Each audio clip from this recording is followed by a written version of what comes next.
Bilang mga Kristiyano, alam po natin na may plano ang Diyos para sa bawat isa sa atin.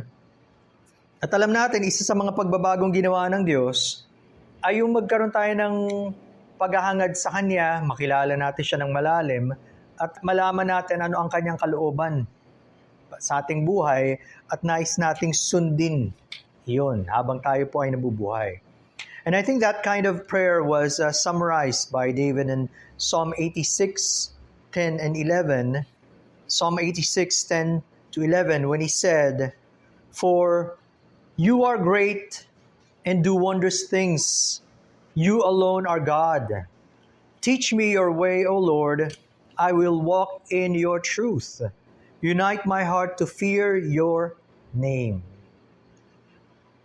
Ang kanyang pagtanaw sa Diyos ay dakila at walang katulad. At doon nagsisimula yun, di ba, sa isang mataas na pagkakilala sa Diyos at kayang gumawa ng Diyos ng mga kamanghamanghang bagay. Pag ganun ang ating pagtanaw sa Diyos, walang imposible kapag tayo lumapit sa Panginoon at alam natin walang katulad kasi ang Diyos. And so, our next desire, turuan niya tayo. Di ba? At yun mismo ang kanyang panalangin, "Teach me your way, O Lord." Ba tayo tuturuan ng Diyos para sumunod sa Kanya? Only when God teaches us will we be willing to walk in His truth. Yung term na ginamit niyang "unite my heart", meaning singleness of heart. So ang kanyang panalangin, "Lord, give me that singleness of heart," o yung buong puso, iisang puso na may pagkatakot sa iyong pangalan. Yung mataas na pagtingin at paggalang sa Diyos. And nawa yun ang ibigay ng Diyos sa atin. Ito yung attitude na kailangan ng bawat anak ng Diyos. At alam naman natin, maraming pangako ang Panginoon, maraming pagpapala sa mga totoong nais sumunod sa Kanya.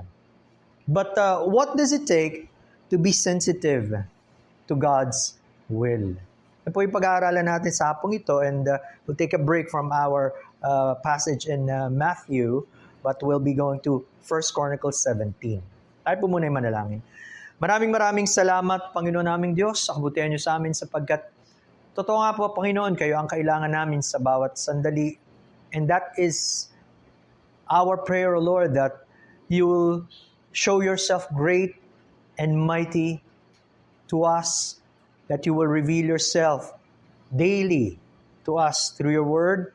Patuloy turuan niyo kami, Panginoon, upang ang aming puso ay magalak sa inyo, ang aming isip ay mapuno ng inyong mga katotohanan. And we pray that we will desire to honor you in knowing and doing your will. Pagpalaan niyo po kami, Panginoon, sa maikling pag-aaral na ito, sa patubay ng inyong banal na Espiritu. For we ask all of these things in the mighty name of our Lord Jesus Christ. Amen. Sa 1 Chronicles 17, makita po natin si David mismo ay isang halimbawa ng taong naghanap sa kalooban ng Diyos. So our basic question is, how can we be sensitive to the will of God? Paano nga ba tayo magiging sensitibo sa kalooban ng Diyos? Nung iniisip ko to, may mga katapat siyang body parts. Sa mga talatang ito, first would be the eyes, second would be the ears, thirdly would be the knees, and fourthly would be the feet.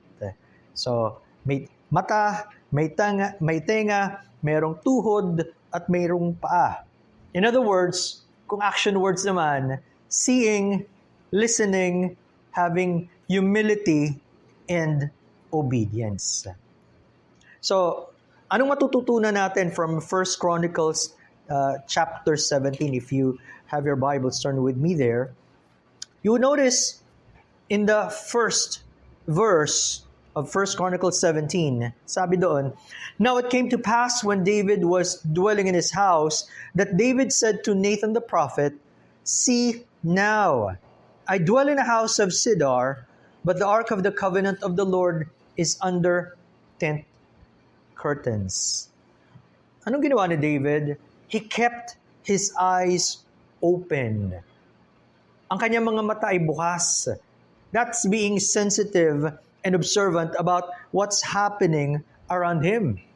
Isipin niyo, bilang hari, maganda na kalagayan nitong si David. In fact, napakaganda nga ng kanyang tahanan. At kung sa maraming tao, if you're already in that kind of state, siguro kontento ka na. Ano ba? Wala ka ng ibang hahangarin. Halos nasa yun eh. Pero iyon ang nagbigay kay David ng ganoong parang nagkaroon siya ng damdamin. He was convicted actually because habang tinitingnan niya ang kanyang lugar na pinananahanan, biglang nag-occur sa kanya, ang ganda-ganda ng tahanan ko at ilang taong ipinagawa iyan. Pero bakit ang Panginoon walang permanente na tahanan? He was concerned about the house of the Lord. Remember, at this time, it was only the tabernacle where they gathered at yung tabernacle, alam natin, like a tent. Diba? Madaling iset up at madaling alisin kung kinakailangan. And that was very good for them, tamang-tama, lalo na sa panahon ng Israel naglalakbay. Pero matagal na ang panahon na hindi na sila naglalakbay. Binigyan na sila ng Diyos ng isang lugar, ibinigay na yung promised land sa kanila at naisip niya yun, naramdaman niya yun. Kung hindi bukas ang kanya mga mata at hindi siya sensitibo, hindi niya maiisip marahil ito. But again, we know this is again the guidance of the Holy Spirit to him. Now, mapapansin natin si Nathan bilang isang mabuting kaibigan, advisor, confident, at lingkod ng Diyos. He tried to encourage David. Sapagkat syempre, maganda yung kanyang plano kung tutuusin sa unang tingin Sabi sa verse 2, Then Nathan said to David, Do all that is in your heart, for God is with you.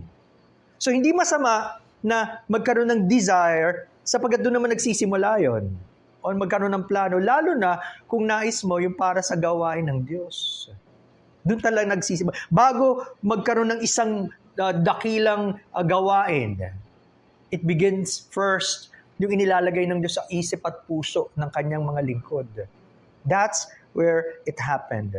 At dahil nga wala pa namang sinasabi ang Diyos, Nathan was there to support his friend and king. Until God spoke to him. So, una, bukas ang kanyang mga mata. Pero pangalawa, pagdating sa ating verse in 1 Chronicles 17:3, and then verse number 15, makikita rin natin to. Verse number 3, But it happened that night that the word of God came to Nathan saying, Go and tell my servant David, Thus says the Lord, You shall not build me a house to dwell in.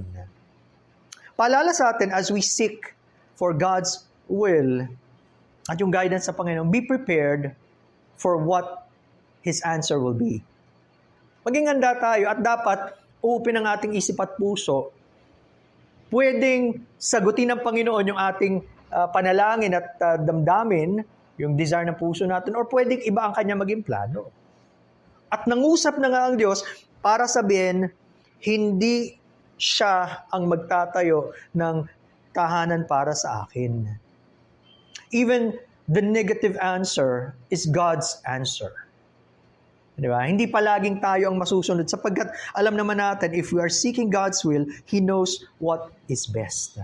Now, in our limited mind, and siguro sa panahon din nila noon, since David is called as a man after God's own heart, sino pa ba? Di ba? Ang karapat-dapat somehow na magtayo ng tahanan para sa Diyos. Siya ang pinakamalapit sa Panginoon. Kung sa atin, sabihin natin, wala nang ibang candidate kundi siya. But again, God had other plans. At binigay niyang ilang dahilan bakit hindi si David ang magtatayo ng temple. First of all, kung mababasa niyo sa verse number 5, hindi kailanman kinailangan ng Diyos ng isang physical house or dwelling place even until that time. Di ba? Dahil Espiritu ang Diyos, hindi niya kailangan. In fact, yan din ang argument ni Apostle Paul while he was preaching in Acts 17, na ang Diyos hindi nananahan sa templo na gawa ng kamay ng tao. So, ganun kadakilang Diyos, hindi siya restricted at hindi niya kailangan ng tutuluyan. That was the first point. Secondly, in verse 6, hindi pa daw nangusap ang Diyos sa nakaraan hanggang sa panahong yon patungkol sa matter na iyan. Hindi walang binanggit ang Diyos. Nangangulugan, wala ngang pangangailangan. Pangatlo, in verses 7 to 10, you would notice, ang Diyos ang nag-raise up kay David as the leader of his people at siya rin ang gumabay sa kanyang bayan. So, ibig sabihin, David was only there in his position dahil sa Diyos, God was still the sovereign one, at kung tutuusin, bago pa dumating si David, ang Diyos na nangunguna sa kanyang bayan. And even until that time. So, yung fourth point from verses 11 to 12, ang Diyos pa rin na magre-raise ng seed after David na siyang magtatayo ng tahanan para sa Panginoon. Everything was already in God's plan. Walang na-neglect sa plano ng Diyos. Hindi pa lang yun ang panahon, pero inilagay ng Diyos sa puso ni David. And we will know later why, bagamat hindi siya ang gagamitin para magtayo. Okay? At bilang tapat na lingkod ng Diyos, sinabi lahat ni Nathan ang mensahe ng Diyos sa kanya. Gusto niyang maging tapat sa Panginoon. At dito natin makikita, the king was willing to listen and to accept God's message. Bukas ang kanyang mga mata, pero bukas din ang kanyang tenga at handang makinig. Yun ang masarap kapag tayo binigyan ng Panginoon ng ganoon. Di ba, isa sa mga panalangin din is in Psalm 119, open thou mine eyes that I may behold wondrous things out of the law. Meaning, hindi sapat yung ating physical eyes, yung ating physical ears, yung ating physical na kakayanan para maintindihan natin yung mga bagay ng Diyos. Kailangan ng Diyos ang magbigay sa atin ng mga bukas na mata at puso para maintindihan natin the spiritual things of God. Or else, baka puro physical things lang ang makikita natin. We will miss the blessings of God. May pangatlong katangian ng si Haring si David sa mga pagkakataong to in verses 16 to 18. Ano yun? Then King David went in and sat before the Lord pagkatapos ng mensahe, and he said, "Who am I, O Lord God, and what is my house that you have brought me this far?" Ang immediate reaction ni David, bigla siyang nanliit sa harapan ng Diyos. Sino ba ako, Panginoon? At ano ba ang ang aking sambahayan? Dinala niyo kami hanggang dito. There was no hint whatsoever ng paghihinanakit ni David.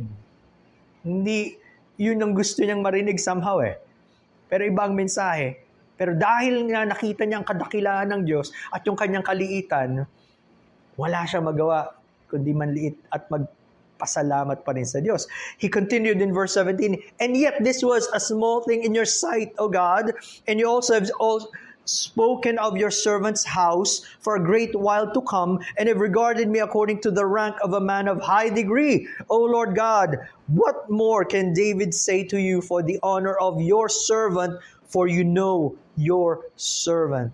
Papansin niyo, 3 beses niyang binanggit sa maikling talatang ito yung kanyang kalagayan. Bilang hari, siya ay totoong lingkod o alipin ng Panginoon. Ganun ang nakita ni David. And napakalaking kaibahan kapag totoo at maganda ang pagtitanaw natin sa Diyos bilang dakilang hari ng lahat. Kahit nasa na tayo, walang dahilan para magmayabang. At walang dahilan para hindi natin kilalanin ng Diyos. Ano man ang kanyang plano para sa atin at ano man ang gusto niyang ipagawa. So, napakalaki ng contrast, with this great God, nakita niya ang kanya sarili, napaka-undeserving of the mercies of God. How can we demand?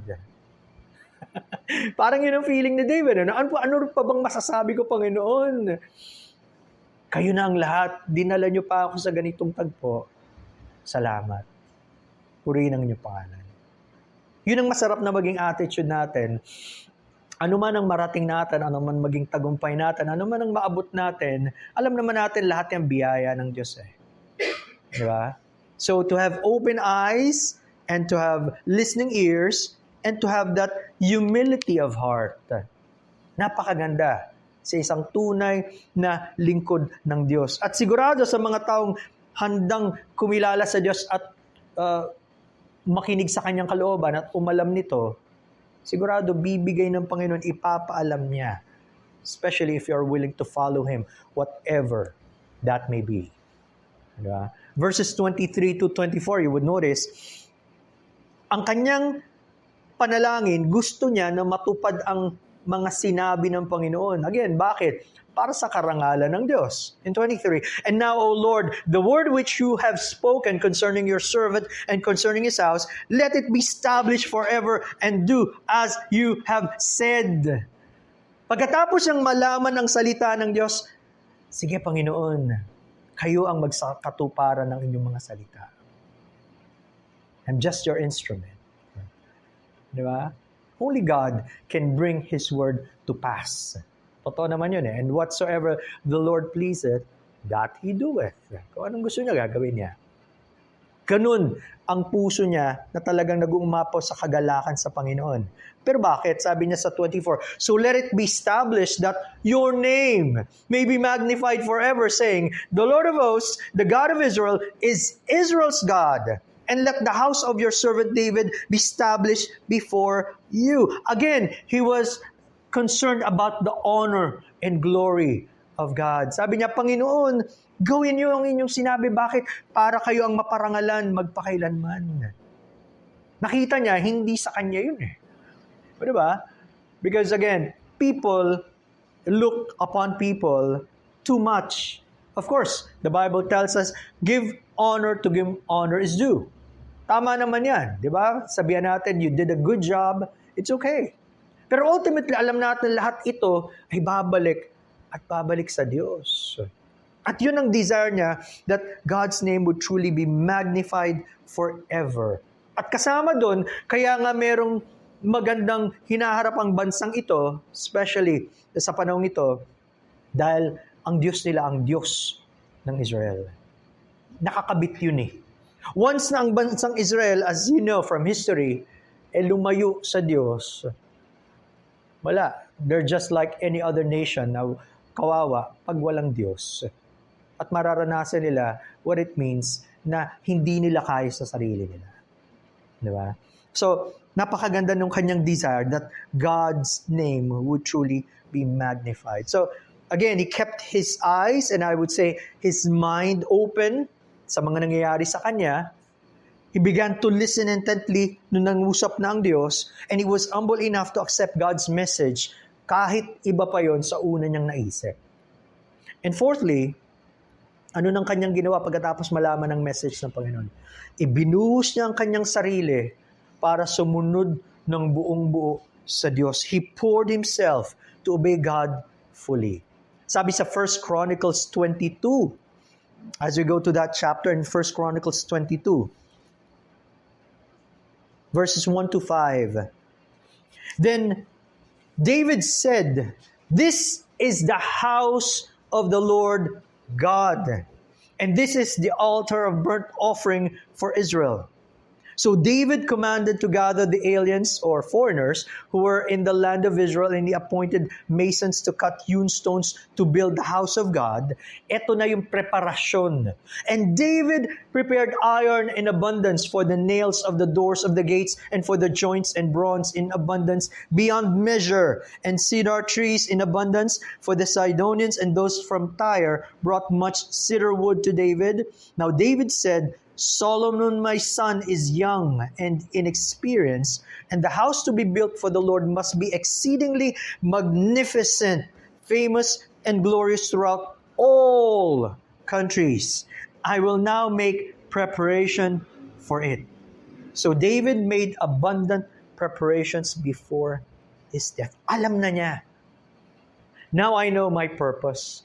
Pagkatapos ng lahat ng ibinigay ng Diyos ng tagumpay, ng lahat ng kayamanan na nagkaroon siya, alam ko na, sa nalalabing bahagi ng buhay ko, I will now help my son, who will be the new king, para ma-establish ang kanyang reign, and then I will give all of my support.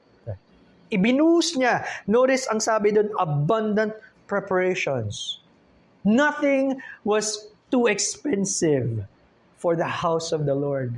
Diba? Nothing was too difficult para sa because it was the greatest task Bago man lang siya mawala, he wanted to leave behind this legacy. And so, that will be an encouragement not just for Solomon, but for the entire nation and sa mga susunod pang henerasyon. Tingnan niyo, nung naintindihan ni David, he was willing to give his all. At yun nga, yun ang kaibahan sa tao na nakakakilala sa Diyos at nalalaman ng plano ng Diyos sa kanyang buhay at ano mismo ang gusto ng Diyos na ipagawa sa kanya, pwede niyang ibigay ang kanyang sarili, his whole mind, heart, body, and strength, soul. Bakit? Hanggang matapos niya. Para, di ba, remember si Apostle Paul mismo nagsabi, lalo na yung mga huling mensahe niya bago siya mag-alay ng kanyang buhay, nung sinasabi niya sa mga Ephesian elders, alam niyo kung paano hindi ako nag-withhold sa inyo. Tinuro ko lahat. At wala siyang ikakaya sa harapan ng Panginoon. Diba? That should be an encouragement to all of us. First of all, to truly know our God and ano ang plano ng Diyos para sa Kanya, sa atin, based upon His Word. Doon lang magkakaroon ng linaw sa atin ano yung landas na gusto ng Diyos sa tahakin natin. Pag wala tayong malinaw na pagkaalam sa plano ng Diyos, pwede tayong mag-hit and miss. Diba? Pwedeng kung ano-ano ginagawa natin. Again, you can be so busy, pero not busy for God and His kingdom. I mean, even the little things can actually mean a lot. Pwedeng i-bless ng Panginoon yan. Kahit maliliit na bagay. Pero kung walang kaugnayan sa plano ng Diyos at sa karya ng Diyos, do you think it will last? Tatagal ba yun? Ganun kahalaga to be really determined to know God and His will and to fulfill His will. Diba? Yun mismo ang sinabi ng Panginoon, ang dahilan ba't siya naparito para gawin ang kalooban ng kanyang Ama, at bago niya ibinigay ang kanyang buhay, natupad na niya. Nagawa na niya ang kanyang mission to do the Father's will. So, when David knew God's plan for him, especially during the end part of his life, ibinigay na niya. Huwag na tayong patira-tira pa, pakonti-konti pa. Lalo na pagdating sa Panginoon. Diba? I mean, pag naisip nyo, no, napakaraming bagay we can be excited about. At kapag excited ka, hindi mo namamalayan eh. Oras-oras inuubos mo eh. No? Okay, nagugulat ka. Lalo siguro kung may mga nanonood ng mga paborito ng sports o ng Olympics, parang may mga tao nagpupuyat and then mapapasigaw sila, yes, pag nanalo. But how long does that last? Temporal eh. No? At hindi masama to enjoy that. It's just that, how about when it comes to God and His Word, are we still that excited? And ganun pa ba yung heartbeat natin na, Lord, I want to give my all. Kaya hindi ko makalimutan yung title ng devotional book ni Oswald Chambers, My Utmost for His Highest. Di ba, kung para sa Panginoon yan, hindi ba dapat siya sa pinakadakila, best na maibibigay natin, hindi yung kaunti lang. That's how David felt when he understood God's plan for him. Kaya pala. And then, sabi sa verses 6 to 13, pinrepair niya, hindi lang yung materials, but especially his son, Solomon, who will be in charge. And you know, it's one thing to prepare materials. It's another thing to prepare people. It takes time. Tayo man di ba? Hindi naman instantly mature na tayo. Hindi ibig sabihin, alam na natin lahat ng gagawin. No, it took time. Sometimes may mga hard and painful lessons in life. Ang tanong, natututo ba tayo dun? And do we become wiser? And are we willing to transfer it to the next generation? One generation shall praise thy works to another. Di ba? Sa mga mas may edad ng katulad namin, yun na yun kasama sa desire and prayer natin, Lord, help me to be able to transfer yung faith, yung knowledge, yung mga itinuro niyo sa akin so that itong mga susunod na to, they will be strong in the faith. It's exciting to see what God will do and is doing in the lives of younger people. But it won't happen automatically. Kailangan yung mga parents are willing to teach their children daily. It takes time. At kahit tayo, pag meron tayong nakita, even sa mga kapatiran natin, that they need some kind of guidance or help, let's be there for them. Sino magtutulungan? Hindi ba tayo rin? Ganun talaga yun. That's what the Bible really says. The older men will teach the younger men, and the older women will teach the younger women. Hindi aksidente yung mga pinarana sa atin ng Diyos, so that sila naman, they will also be prepared for this time and for the future. So inihanda niya rin si Solomon to really trust in God. Sabi sa verse number 19, "Now set your heart and your soul to seek the Lord your God. Therefore, arise and build the sanctuary of the Lord God to bring the ark of the covenant of the Lord and the holy articles of God into the house that is to be built for the name of the Lord." Walang katulad yung gagawin nila. And so, they must be prepared. Alam niya kung paanong naging totoo sa kanya. He sought God with his heart. He was a man after God's own heart. Gusto rin niya maging totoo sa kanyang anak. Because parang napakadalang. I mean, look at this generation. Bihirang-bihira ka makakita ng isang lalaki o babae na talagang buong-buong puso yung commitment sa Diyos. Bihira ka makakita na talagang gustong-gusto nila na malugod ang Diyos sa lahat ng bagay, kahit maging abala sila sa kahit ano, pero ang kanilang isip at puso, nasa Diyos pa rin. Again, it doesn't come overnight. God will raise up young men and women, but they need our help. Sana tayo maging magandang challenge para sa kanila to continue on, to pursue God. In 1 Chronicles 28:20, as a summary of what he said, palapit na siya ng palapit sa pagtatapos 1 Chronicles 28:20, "And David said to his son Solomon, be strong and of good courage, and do it. Do not fear, nor be dismayed, for the Lord God, my God, will be with you. He will not leave you nor forsake you until you have finished all the work for the service of the house of the Lord." Hindi ko tuloy makalimutan, di ba? Very, very familiar sa sinabi mismong mensahe ng Diyos kay Joshua. Be strong and of a good courage. Because when people begin to trust God, they will experience the strength that only God can provide. Hindi na yan yung human strength, supernatural strength. And when they have this faith in God, they will also have this good courage. Marami sa atin, pwedeng natatakot tayo to take the next step and to serve God more. Kasi hindi lumalago yung ating pagkilala sa Diyos at pananampalataya. Pero once we begin to know our God at lumaki yung ating pananampalataya, nothing is impossible with God. At sana meron na ilan na i-challenge ng Diyos sa atin. Napakalaki ng Diyos at hindi niya tayo pababayaan hanggang hindi natatapos yung gawain na itinakda niya para sa atin. There's a work that only you can fulfill because God has designed it for you. There's a work only I can fulfill because God has designed it for me. Pero there's a work that we can all do.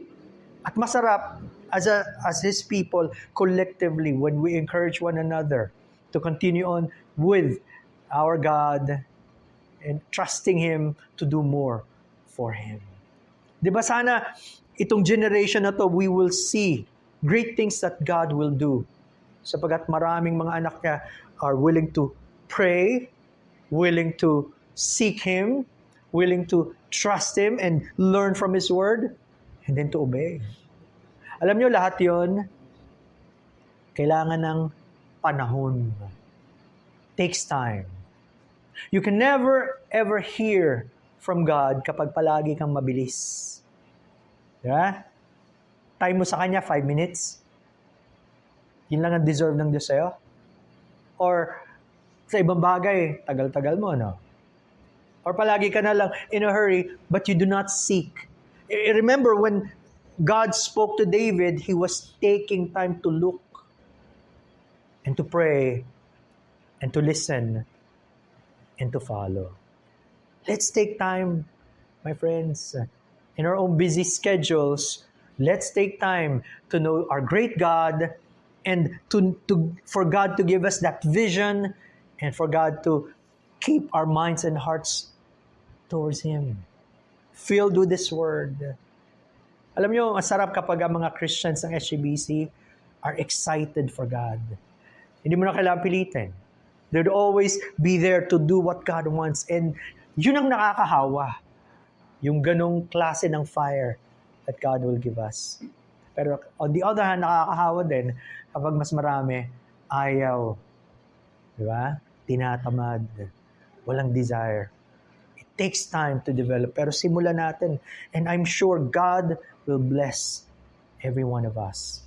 If we seek Him with all our heart and desire to honor Him with what He has given us. Let's pray. Almighty Father, maraming salamat because You are our great and marvelous God.